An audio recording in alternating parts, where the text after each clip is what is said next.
Today, Labor is announcing our National Reconstruction Fund.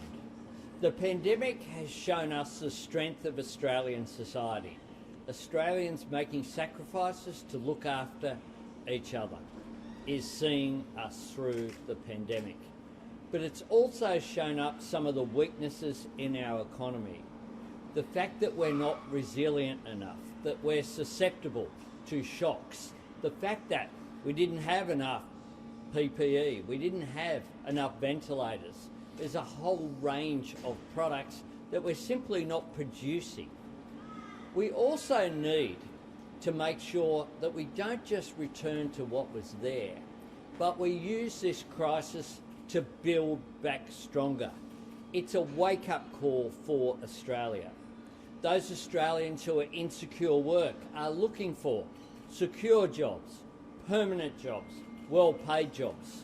And that's why Australia's National Reconstruction Fund, that Labor would create $15 billion to partner with the private sector, including superannuation funds, will drive future jobs growth and our economy. It will be particularly beneficial for our regions.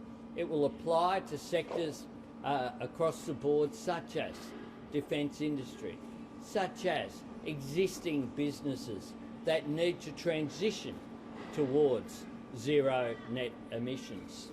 It will be an important tool going forward to build confidence in our economy. We know that investment is actually going backwards, that we're not seeing enough business investment in this country. And we also know that Australia has been fantastic at research and innovation.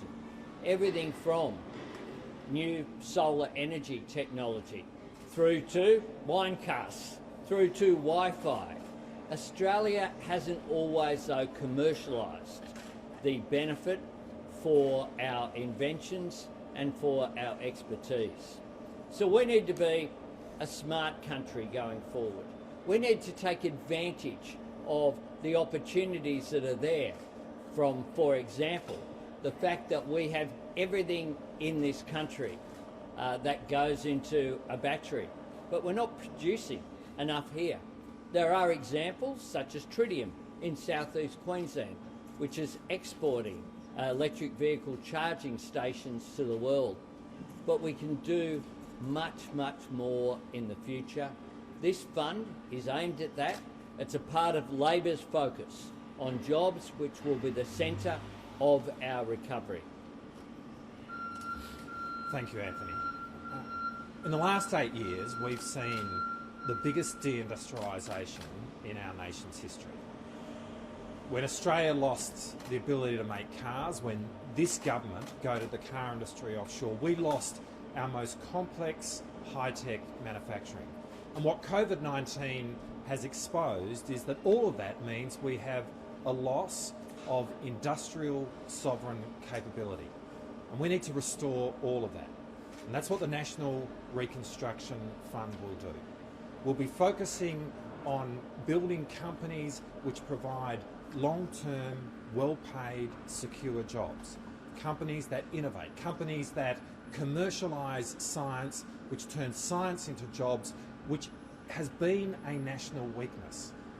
We do the science well, but turning that into industry and employment is something we must do better, and the National Reconstruction Fund will focus on that. And it will do so looking at working on our national strengths: mining, agriculture, medical research, transport, defence industry. And it will also look at key enabling sectors such as robotics, data science, artificial intelligence. Australia needs to climb the technological ladder. We need to put ourselves on the path of becoming the most modern country in the world. We need to be grabbing the future, and that's what the National Reconstruction Fund will do.